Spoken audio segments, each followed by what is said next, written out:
Hey everyone, welcome to Boosty Tutor. I'm Brandon, and we got those Hour of Devastation pre-release blues because we're on the color blue.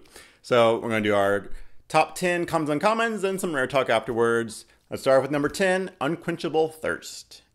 1 in a blue for an enchantment aura, enchant creature. Whenever Unquenchable Thirst enters the battlefield, if you control a desert or there is a desert card in your graveyard, tap enchanted creature. Enchanted creature doesn't untap during its controller's untap step. So basically this is like Ice Over from Aether Revolt, except it has the bonus of if you have a desert, that it taps the actual creature. Now for 2 mana, that's so good. If you don't have that, it's still fine. I played Ice Over and Aether Revolt drafts and sealed. Only problem is there are a lot of cards, well, there's a few cards that untap in this and give vigilance and things. So might not be as good as it was in Aether Revolt, but I still like it, so I put it as number 10. Number 9. Striped River Winder. 6 in a blue for a creature serpent, has hexproof. It's a 5/5 and you can cycle it for 1 blue. So 7 mana for a 5/5 with hexproof.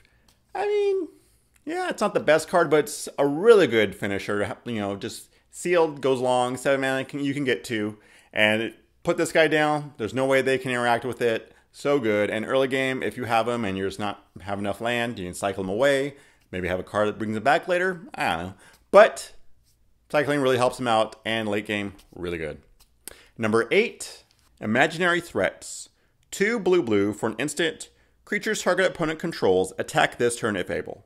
During that player's next untap step, creatures he or she controls don't untap. Cycle 2. Alright, so with this spell, you get to make all the creatures attack. So if it's a stall board, you're going to get in some good trades probably, because you're making them do it. And then if whatever survives doesn't untap, I mean, that's pretty good. You just have to make sure you set it up right, because sometimes it's going to be dead in your hand. You're like, well, if I make them all attack, I'm going to be dead. And yeah, so, but the cycling for 2, really nice. Just in case you're not able to use this, cycle away, draw a card. Number 7, Synonymous Striker. 2 in a blue for a 2/2 Naga Warrior. Pay a blue. It gets +1/-1 until end of turn. It has Eternalize. 3 blue, discard a card. So if you pay 3 blue, discard a card, you exile this card from your graveyard, create a token that's a copy of it, except it's a 4/4 black zombie Naga Warrior with no mana cost, and only as a sorcery. Alright, so 3 mana for a 2/2, that can become a 3/1. I mean, it's going to get in there, maybe like get some damage, or if you're going to block with it, you're going to kill something, and it goes to the graveyard, and you can internalize it later, where then it can become a 7/1. So it's a 4/4. You attack, they don't block. 7/1, do 7 damage. That's pretty good. I just like the utility of, you know, pumping it and stuff. So really nice. Nice little beater. Number 6, Unsummon. 1 blue instant, return target creature to its owner's hand. Alright, Unsummon, good old faithful cards back. 1 mana to just bounce their creature. Always good. Because it's so cheap. It's just like, yeah, I'll do that. And the fact there's so many like embalm tokens, eternalized tokens, you just bounce it, that means the creature's dead. Really good. Yeah, if they're cheating something to play, bounce it. They can't play it in the, you know, right now anyway. Good tempo swing. Yeah, it's just, it's good in so many ways. But in sealed, it's a little bit harder because games go long. So you're bouncing something, they're just gonna be able to play it next turn if you don't have anything. So it's a little worse in sealed than it is in draft, but it's still a pretty good card. Number 5, Eternal of Harsh Truths. 2 in a blue for a 1/3 zombie cleric. Afflict 2. Whenever this creature becomes blocked, defending player loses 2 life. And whenever it attacks and isn't blocked, draw a card. 3 mana for a 1/3, not great, but the Afflict 2 is very nice because if it gets blocked, which, I mean, they'll want to block because they don't want you drawing cards, they're going to take 2 damage. And then maybe like you have a combat trick, because they're like, well, I have to block it because I want you to draw a card. Boom, combat trick, your creature's dead, my guy's fine. Like, that's pretty cool. So I like the little interactions that can happen with him.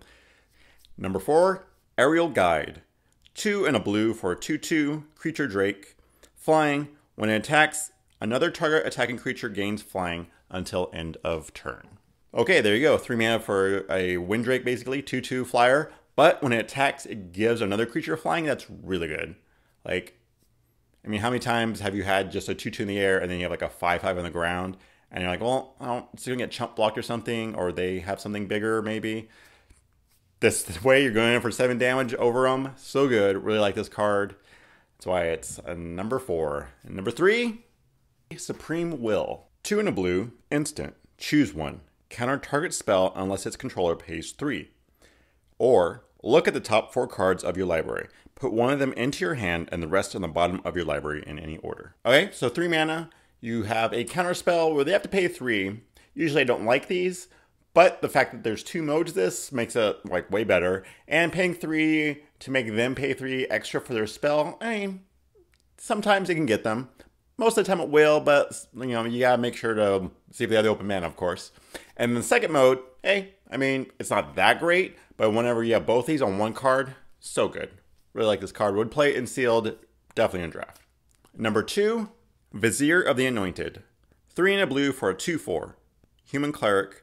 Whenever it enters the battlefield, you may research your library for a creature card with Eternalize or Embalm. Put that card into your graveyard, then shuffle your library.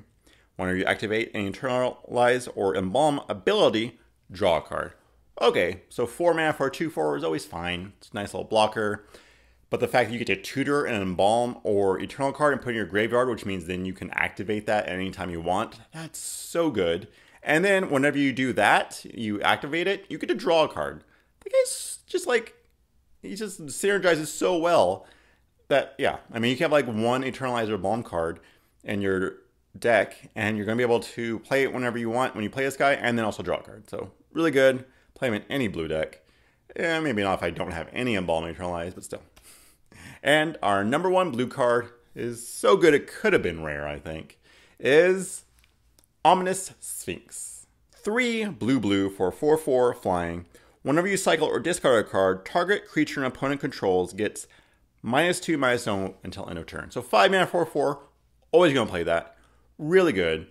And then when you cycle or discard, which is, you know, at instant speed, you can make them have -2/-0. So if they block this guy, you know, sorry, you're not going to kill him. Or if you're just attacking with anything else and they block those, you can just do that anytime you want. So good. Just wow.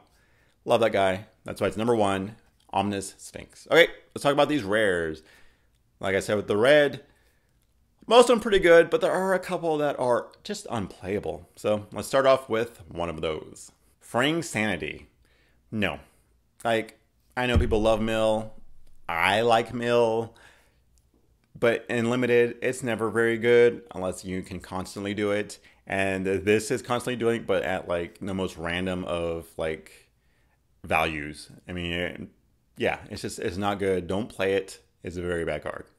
All right, next we have Swarm Intelligence. 7 mana for this? No, that's if I'm playing a 7-drop, I want to lock down the game or like just be like, yeah, I'm probably gonna win now. This, you're not even sure if it's gonna do anything. Maybe in draft you could build around it, but you definitely can't seal. But in draft, I still wouldn't play this card or try to build around that. Just pass it on. So yeah, very bad. Don't play it. And lastly, not an unplayable card, but a card that I'd just be very wary of and probably wouldn't play because it costs 3 blue and XX. It's just very mana intensive, and that's Hour of Eternity. I mean, at 5 mana, you get 1, yeah, no, it's okay. And then you need like 7 mana to just get 2 creatures. Yeah, I'm just not a big fan of this card. Yeah, still goes long, but this just seems like it's a little too, gotta set up the right things and just, yeah, I don't like it that much. So I wouldn't not play it, but I'd be wary of it is what I'm saying. So, okay. So there we go. There's blue. All the other blue rares and mythics, amazing. Play them, definitely. Really good. So if you want to follow me on Twitter, booster_tutor, and see you next draft.